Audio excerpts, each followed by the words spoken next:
It's not a surprise to me that Trump often refers back to 19th century presidents, precisely because he wants to undo the work of his last 15, 20 predecessors. Now, this is obviously fundamentally important for international organizations that have been developed on the back of this American foreign policy. Welcome to the New Enlightenment podcast from Adam Smith's Panmure House. I'm Adam Dixon. Today I'm joined by Hylke Dijkstra, who is Professor of International Security and Cooperation at Maastricht University in the Netherlands.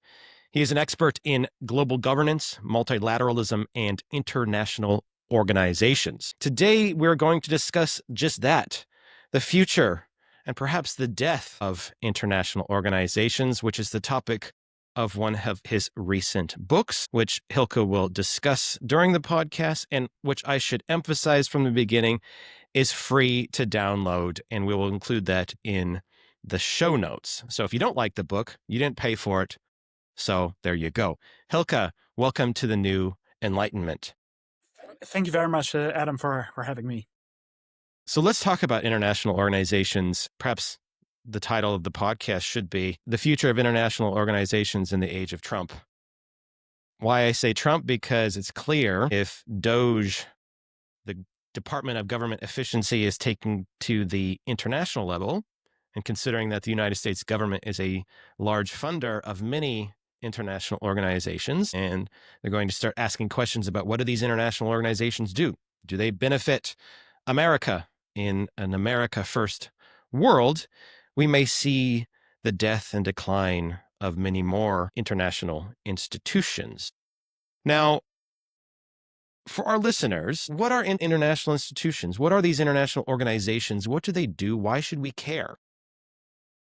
Yeah, I'm very glad that you asked that question. I mean, many of you listeners will know the household names, the United Nations, the European Union, NATO, perhaps the World Bank. But the truth is that there are more than 300 international organizations currently active in domains from global health to security, international trade, development, and so forth. It's really across all areas of governance, across the whole world, all regions. There are plenty of international organizations, and many of them have important tasks. You can think of early warning for pandemics. You can think of reducing trade barriers between countries. You can think of sending peacekeepers to conflict zones around the world. All these tasks are being carried out and coordinated by international organizations. So in the 20th century and 21st, and particularly the last 30 years, they really have started to play a key role in international affairs. So, but the title of your book is The Survival of International Organizations, and you ran a project, and I should mention to listeners that Hylke and I are old colleagues. I used to work at Maastricht University alongside Hylke, so I know him quite well. And you ran a European Research Council project looking at the death of international organization, a question that you found to be unanswered in the academic literature. Can you tell us what motivated you to do that project and why it's so relevant now? And perhaps you can give us some examples of international organizations that once were significant and now no longer exist. Right. So I think that's the interesting bit. A lot of these 300 international organizations that currently are out there have been created over the last 80 years, since the Second World War. A couple of them date to the beginning of the 19th century. But what we've seen essentially over time is an increase, a trend where states increasingly set up these organizations to deal with cross-border and international problems. I think what we're currently experiencing with the Trump administration, but also the assertiveness of emerging powers such as China, is a reordering of international relations. And part of that might also be the closure of a number of international organizations, their termination. So I think what excited me about doing this research in the beginning, and my initial thoughts are from beginning of 2016, when Trump wasn't even the president in first term, and when Brexit hadn't happened, that ultimately what we know from the data is that over the last 2 centuries, more than 500 international organizations have been created. But as I said, there are only 300 plus currently active. So I was wondering, what happened with these 200 that clearly don't exist anymore. So I think that was really for me the starting point. I think another important thing here is when we read political philosophy from Hobbes to Rousseau, and we learn about forms of governance that come and go. Fall of the Roman Empire was really the topic of the first great historian Edward Gibbon. He wrote about that. So there's a long-standing intellectual tradition in talking about why certain forms of governance, be it the Italian city-states, the Roman Empire, the Dutch Republic. There are many examples of scholars being excited about that and studying that, but nobody had really focused on these 200 missing international organizations. So I started studying those, and really from a perspective of why do international organizations decline over time, and why do they die, why they terminate. But now here's the interesting bit. After this long research project in which we did quantitative methods, we counted all these international organizations, we did interviews, we went into these international organizations. We ended up writing a book, and I have it indeed here, called The Survival of International Organizations. So we've moved around from trying to explain death, termination, and why do these international organizations come to an end, to talking about what makes them actually survive these major challenges. And here you can think of the Second World War, the First World War, obviously, before, a period of decolonization in which there were so many more states in the international system, joining, for instance, in the United Nations. Economic and financial crises, changes in domestic politics, going from the Democratic presence in the US to Republican presence in the US. There have been so many changes over the last 200 years that affected international corporations. But yet quite a number of these organizations survived these changes, and that's what we've been intrigued by. But I want to go back and ask the more fundamental question of, do we need international organizations? And I want to frame that such that, again, some of these survive, but the question is, why did they survive? Do they survive because of the bureaucrats that work in them, or particular states that find them useful for their own geopolitical or geoeconomic goals? But again, are they needed? Do they serve a purpose? And perhaps you can tell us, give us some examples of certain international organizations that existed previously that have no longer exist. And can you tell us a story about some that have collapsed and why? Sure. Happy to do so. And I think we've studied a number of examples, Yes. from the League of Nations to the International Refugee Organization, Yeah. the Western European Union, and a few others. So I'm happy to do that. But before getting to these cases, I do want to talk a little bit about say why we need international organizations and their role in international collaboration. Now, diplomatic relationships between countries, between, say, pharaohs, go really back thousands and thousands of years. The Amarna tablets, where the pharaohs described instructions for Lebanese rulers, they're well known. But international organizations are a relatively modern invention in diplomacy, starting with the Treaty of Vienna in 1815, so essentially 200 years, but particularly taking off in the last 80 years. And in that sense, they're also products of their time, a particular way of organizing international collaboration. And I think there are clearly alternatives, address international problems unilaterally. You can do it in a bilateral fashion, make a deal with your friendly nations. You can do it ad hoc. You can organize a big conference, everybody shows up.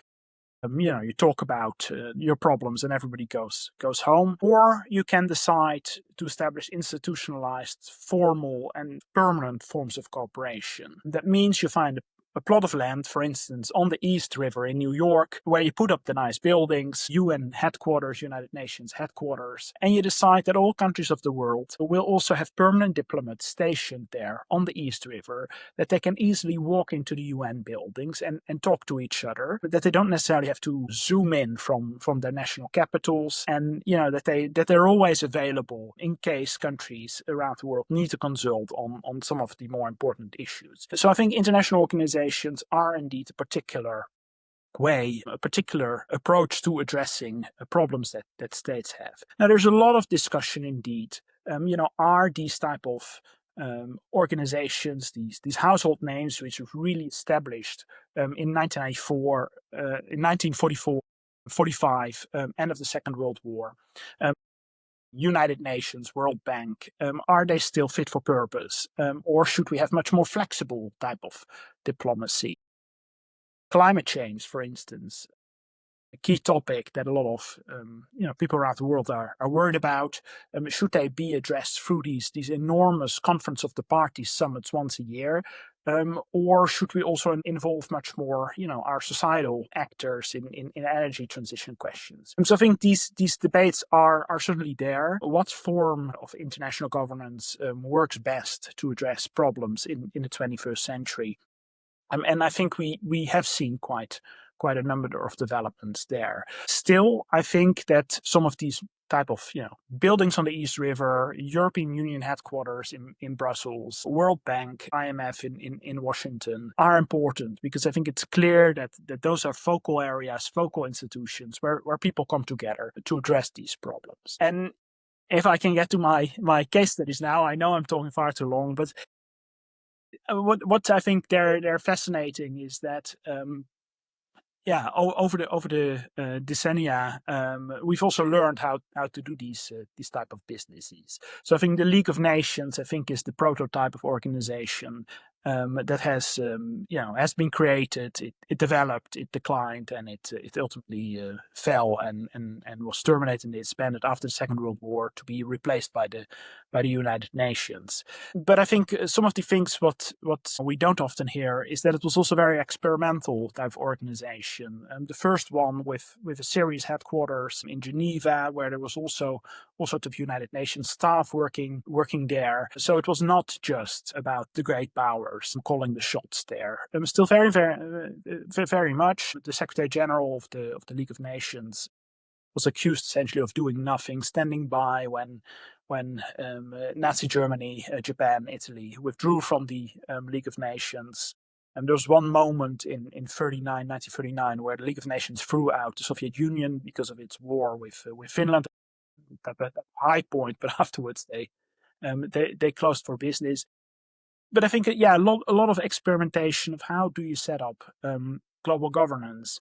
Now, I think the experience of the League of Nations, they still cast a shadow over modern day global governance, modern day politics.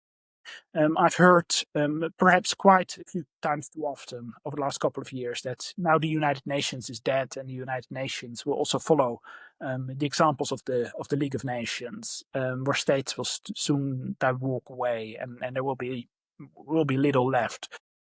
But I think that does a bit of a disservice to the experience of the League of Nations, which is still very much with us in all sorts of institutions. But I think also the particular historical context in which this organization was ultimately closed after the Second World War. Now, you mentioned that the League of Nations wasn't just the plaything of the great powers, but some say that, and the evidence would suggest that these international organizations, these multilateral organizations that are supposed to be, if you like, about equality among nations, it's still the case that the rich countries dictate how they operate, where they operate, and so on and so forth. It's by design that the United States is a major shareholder, as are the Europeans and the Japanese, of the World Bank and the IMF. And we see upstart development banks from China, the new development bank, to counteract the inequality, if you like, in international organizations. And I would venture to say that the United Nations is no different. The Security Council is still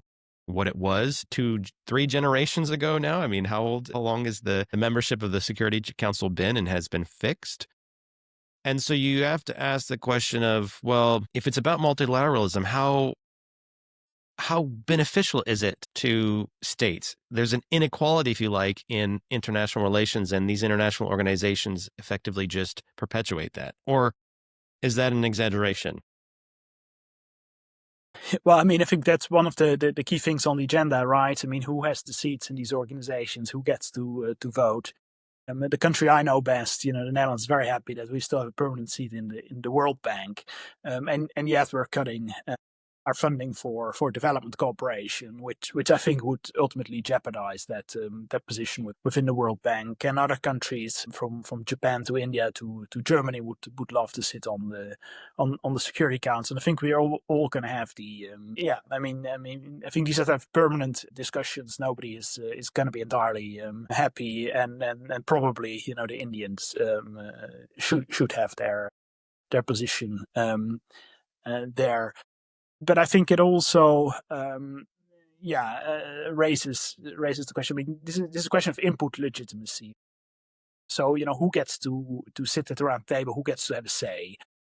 And that obviously matters for the outcomes. I mean, we know very well that countries around with a permanent seat in the Security Council, so the United States, Russia, China, France, and the United Kingdom, have used also that position at the diplomatic top table there for leverage elsewhere when it comes spending development money and so forth. So I think these are real concerns. At the same time, I think we should also be looking at what comes out of these international organizations. Does the United Nations and its security apparatus at the United Nations through the Security Council, does it bring peace and security a bit closer than if we wouldn't have had that organization? And I think ultimately that's for most mortals, I think around the world, probably more important than which ambassador gets to sit there. So I think these are core questions on people's minds. And I think that's where perhaps for the UN there's the bigger challenge, because even though the relationships obviously between the US and China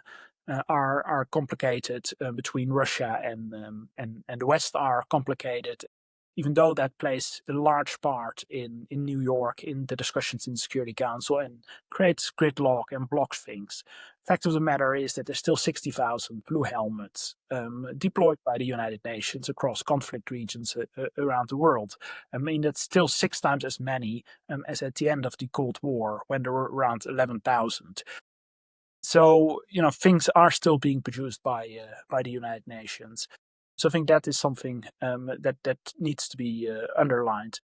I'm making this point because we've had last September a big summit for the future in New York, where essentially the background was that the member states of the United Nations asked the Secretary General Guterres, "Can you come up with a future-looking agenda?" And that was coming out of COVID very much, 2020, 2021. So the Secretary General published in 2021 a keynote report, Our Common Agenda, where he essentially said, I'm not going to be looking at who has all these seats everywhere. Rather, I'm going to create a type of United Nations 2.0. I'm going to put layers over the United Nations that deal really with some of our common challenges. So, how do we fight the next pandemic? How do we address climate change? What about, say, rules and regulations for the internet, for digital, but also for space, which is obviously increasingly being weaponized and being used. So new type of challenges, things that we hadn't thought about 80 years ago at the end of the Second World War. And also think of a new type of governance structure to address those challenges. So I thought that was a very smart idea, rather than saying, we're going to move the deck chairs on topics that are old, peace and security, or perhaps trade, maybe a little bit of climate, things that have been settled in the UN already a while ago, rather than trying to fix those. We're going to be focusing really more on some of the challenges of the future. Now, the trouble was, he wrote a good report, and then it went to all the member states, and they negotiated. Germany, Namibia led, part of it. Netherlands was also involved, all fine. And at the end of the day, the states said, no, we don't want to talk about your new challenges. We want to talk about, who has seats on the Security Council, where the Biden administration, and a week before the summit, said, okay, the United States agrees that also Africa should have 1 or 2 seats on the Security Council, but they need themselves decide, which of the 54 countries they're going to nominate. So I think the whole process ultimately became a mess. And essentially, the summit failed because they were looking again backwards at some of the older questions about representation, seats, rather than really trying to move forward with the organization. And for me, I think this is a much bigger risk ultimately for the UN, the longer term, that it needs to stay useful essentially for the world community. So, in your view, what are the biggest existential threats to international organizations? Because I don't assume that you are negative vis-a-vis international organizations, um, but you want to see them survive. Maybe that's too much of a normative statement of me to say. But again, presuming that we need them because they serve a purpose, what are the threats that prevent them from doing that? Yeah, I think the trouble is very often when you start studying something intensively, you start also appreciating more, what these civil servants behind the scenes are doing. You start to understand their challenges, and you start to appreciate more what comes out. So I think there is that indeed normative type of angle, but I think that's part of also delving deeper, and I think that's with most topics the case. But I do want to I think point at two fundamental challenges, not just to individual international organizations, but more broadly. I mean, the most obvious and the most urgent is indeed the Trump administration. I think what we've seen in terms of United States policy over the last 100 years or so, going back to Woodrow Wilson First World War, was essentially that at any moment in time that the United States won. So they won it at the end of the First World War, Second World War, and Cold War, three key moments in history that the United States won in international relations. They decided not to take a victor's type of dividend. They didn't decide to rule for another decade unilaterally. They decided to essentially turn their the type of the winning those type of moments, turn it into sustainable institutions that follow a type of American vision on international politics. So I think that's very strongly ingrained in more than a century of U.S. foreign policy.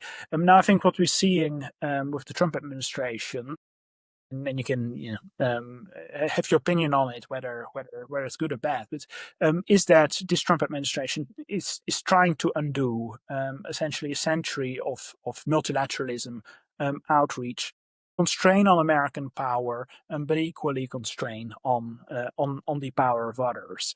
So I think that is a very fundamental moment. It's not a surprise to me that Trump often refers back to 19th century presidents, precisely because he wants to undo the work of his last 15, 20 predecessors. Now, this is obviously fundamentally important for international organizations that have been developed on the back of this American foreign policy.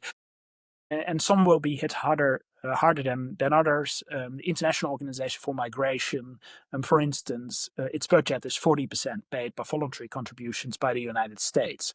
So the moment that the United States says we stop funding, essentially either other countries, most notably Western European countries and the EU, would need to step in, or they will seriously have to cut all sorts of operations, from Venezuela to refugee camps elsewhere. Now, other international organizations are perhaps a bit less, dependent on the financial means. I read the other day that the World Trade Organization only has about 11% of its budget comes from the US, and the US isn't paying that either. But that's different, right? 11% versus 40%. So I think these are very immediate.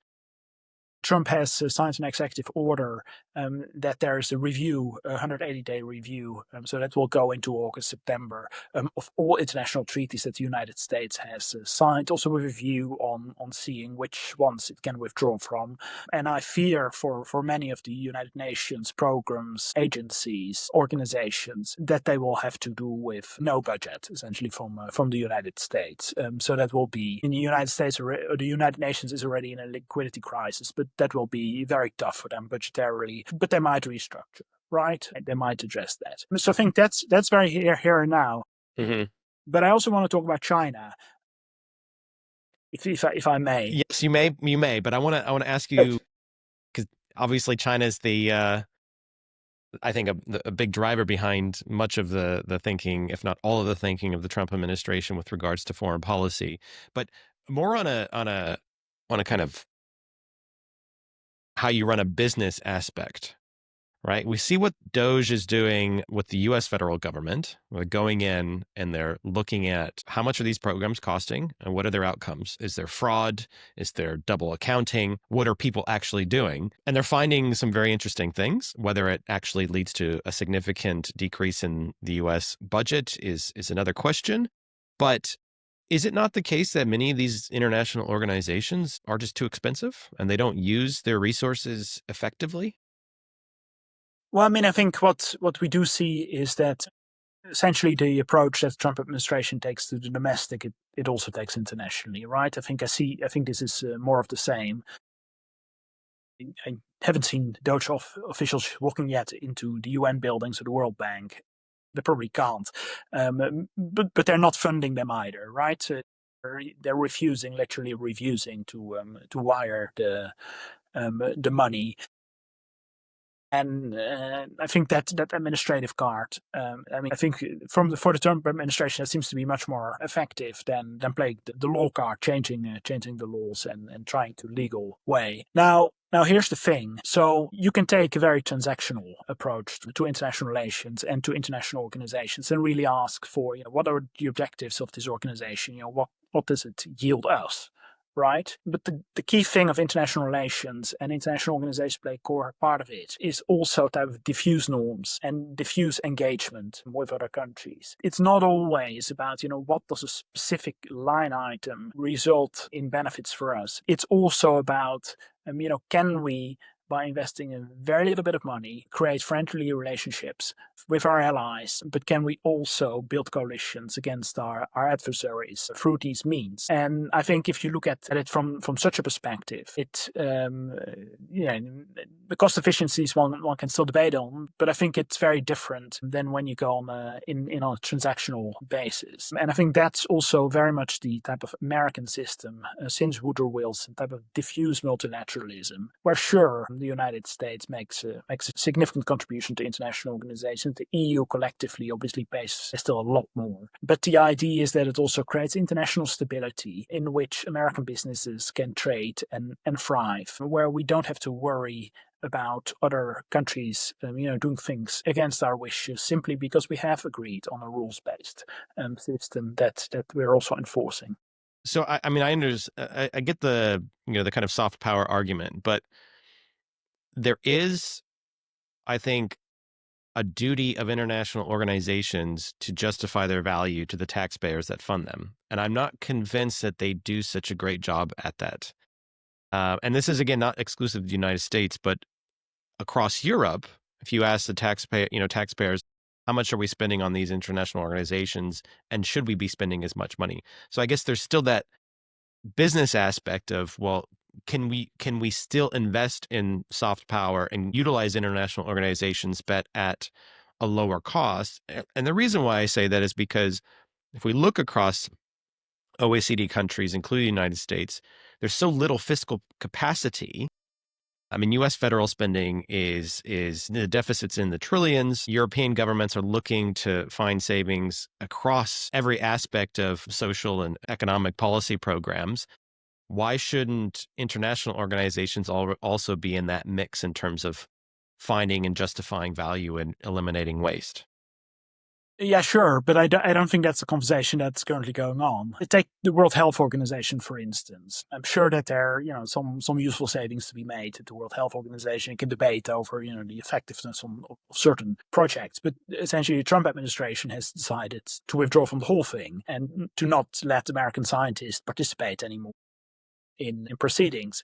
The net result is that we won't know the sequence for flu vaccines for next fall around the world. Now, that's going to hit many countries, including, American seniors who are dependent on these flu vaccines very, very hard. So I think we're not even having that type of debate on, which project would be useful. It's just a blanket withdrawal. And yeah, I'm not convinced that Okay, so let's move on to China, and let's do that via the WTO, Right.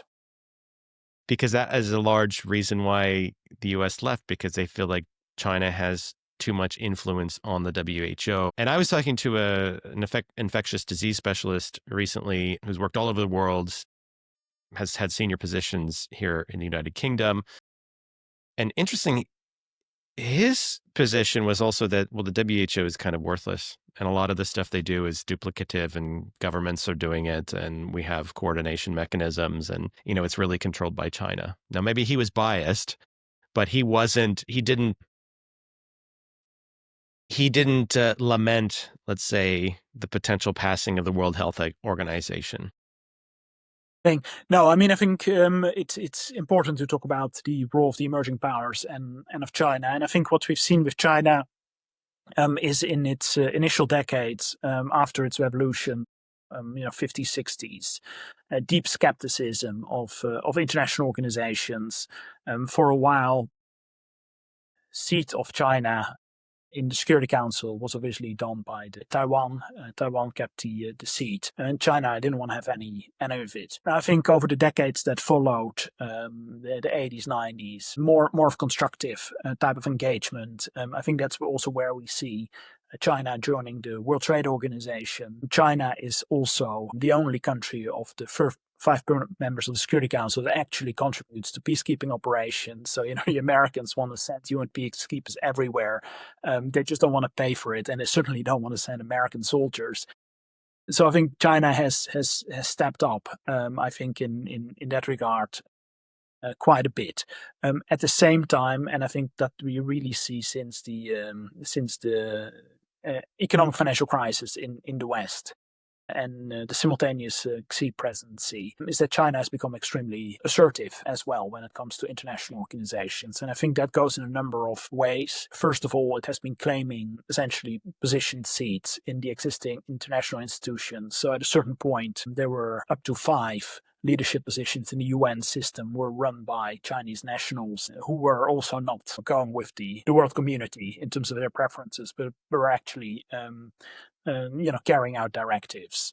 So I think that was problematic. Doses of Chinese leadership. We've seen that at the International Telecommunication Union quite famously, and then the Russians wanted to take over that seat, but that led to quite a lot of pushback.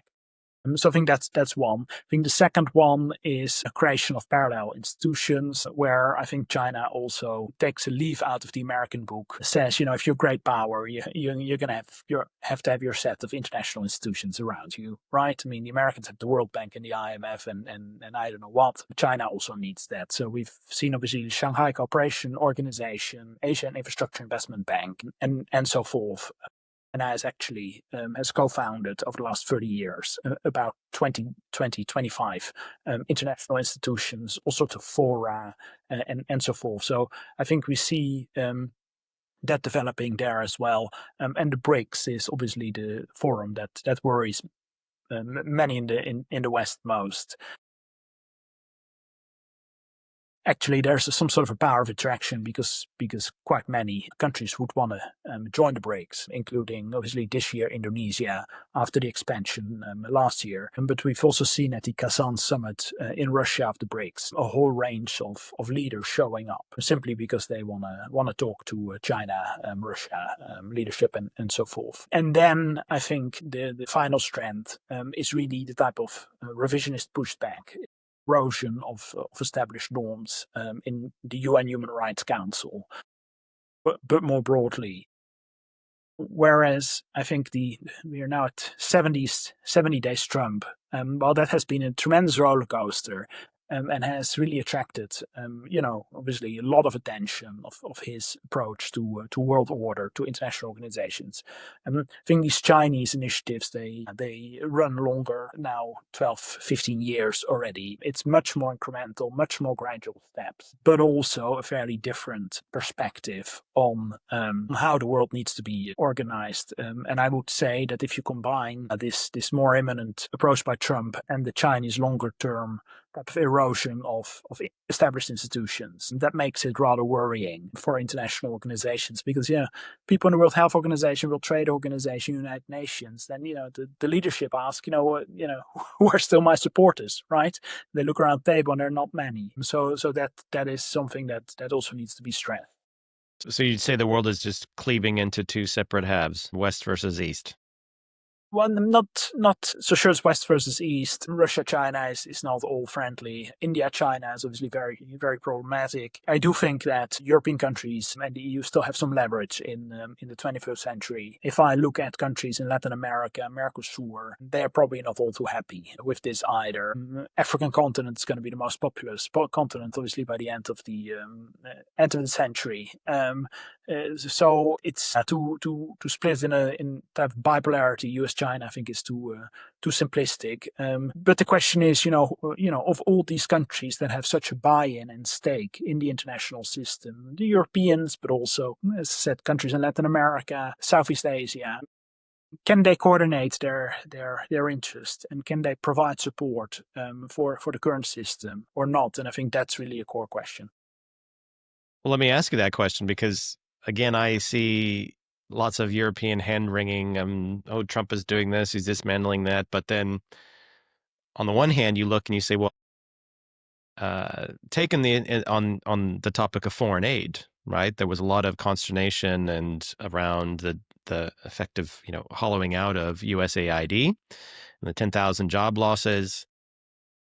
The integration of USAID into the State Department is still ongoing, so we don't know what the landscape of U.S. foreign aid will be, but it will definitely be more directed towards advancing U.S. foreign policy. However, when you look at that, most European countries have done that, and they did that many years before the U.S., right? So the U.S. is actually behind the curve. So here in the U.K., foreign aid was integrated into the Foreign Office, and the aid budget has been gutted significantly.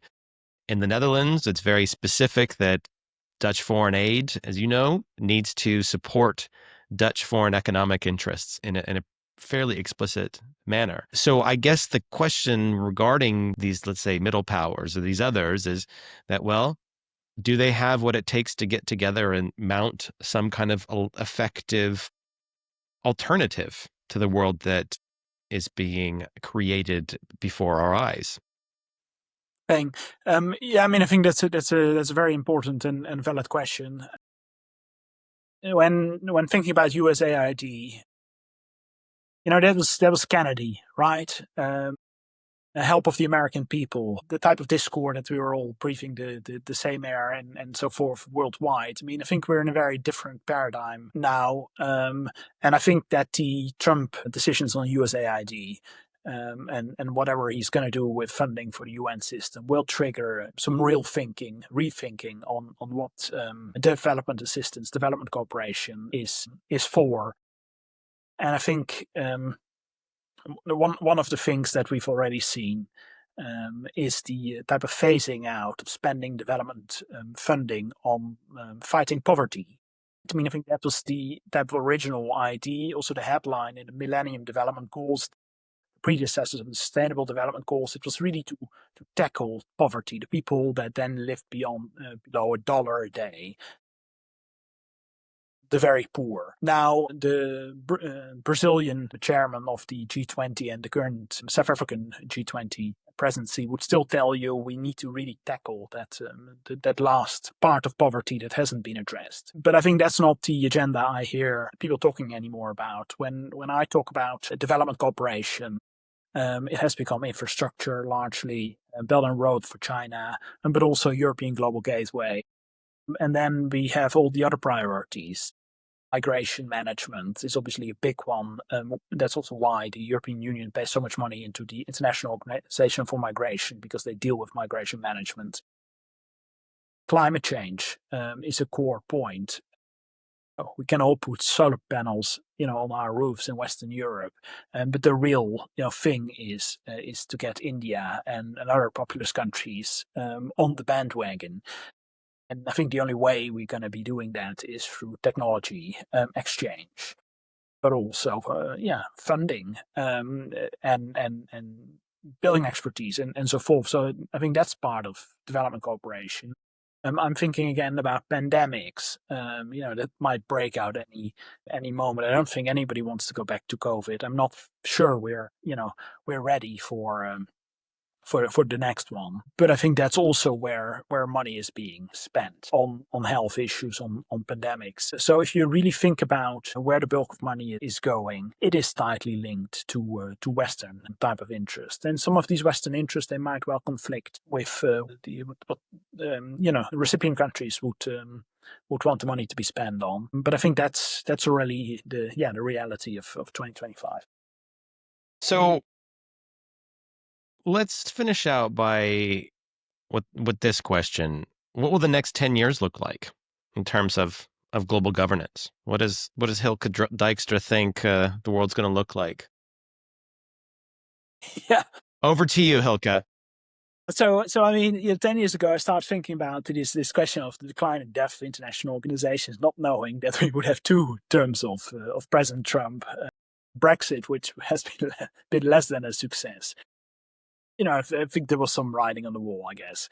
Making a prediction for the next 10 years will be extremely difficult. But I do have the feeling that we are at one of these key moments in international relations where things, are changing, and where if we don't pay attention, our national leaders, but also I think us as professors from the ivory tower giving policy advice, and but if we don't pay attention, that in 10 years we might be in an adverse situation than we currently are. I think a lot of things seem imminently on the agenda for European leaders. That's obviously, dealing with the Russian war in Ukraine, potential ceasefire settlement if that ever is realistic prospect in the short term coming up, security guarantees, but also continued defense of the NATO allies.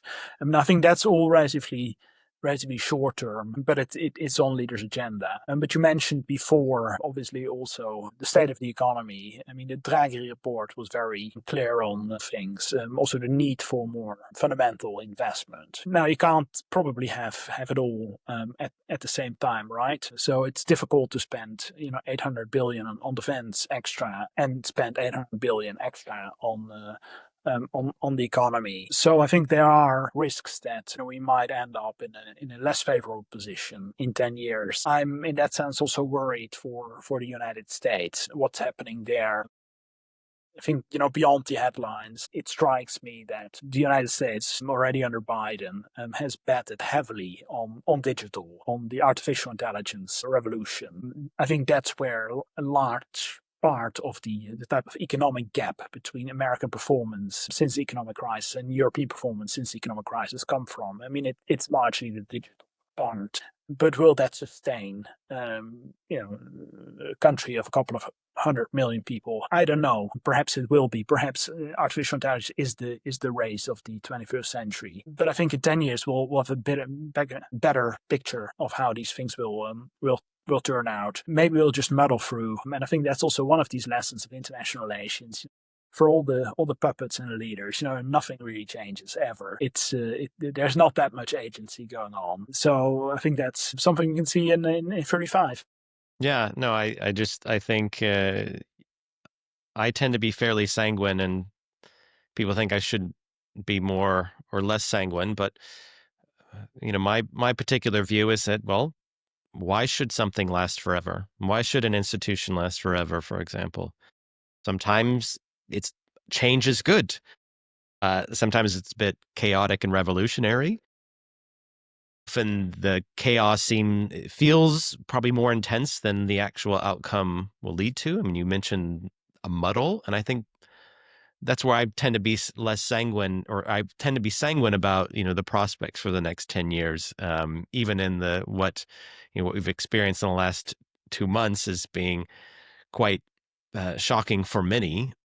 I guess for me, perhaps it's just I find very fascinating, but I find it fascinating from an intellectual perspective because it's unexpected and hard to follow, and it doesn't follow the rules, and I find that quite interesting. But in your view, then we should be worried.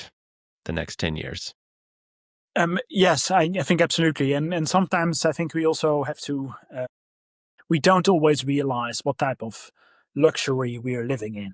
I was still like you, I was still born during the Cold War, but we didn't Hmm. experience it much, right? I No, mean, I think our no. lives were the post Cold War period, tremendous amount of economic growth, not just in our countries in Northwestern Europe, but really around the globe.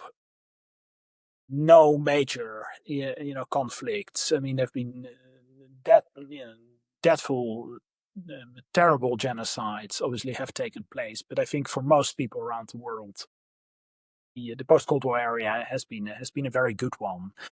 But now, some things don't last forever. There are revisionist players at stake, and so forth. But it's sometimes also good to realize, that where we are is not a bad place, and that it's worth defending and fighting for. Hylke Dijkstra, thanks for being on the New Enlightenment podcast. Thank you so much for having me. You have been listening to the New Enlightenment podcast from Adam Smith's Panmure House. If you found this interesting, please consider subscribing and sharing.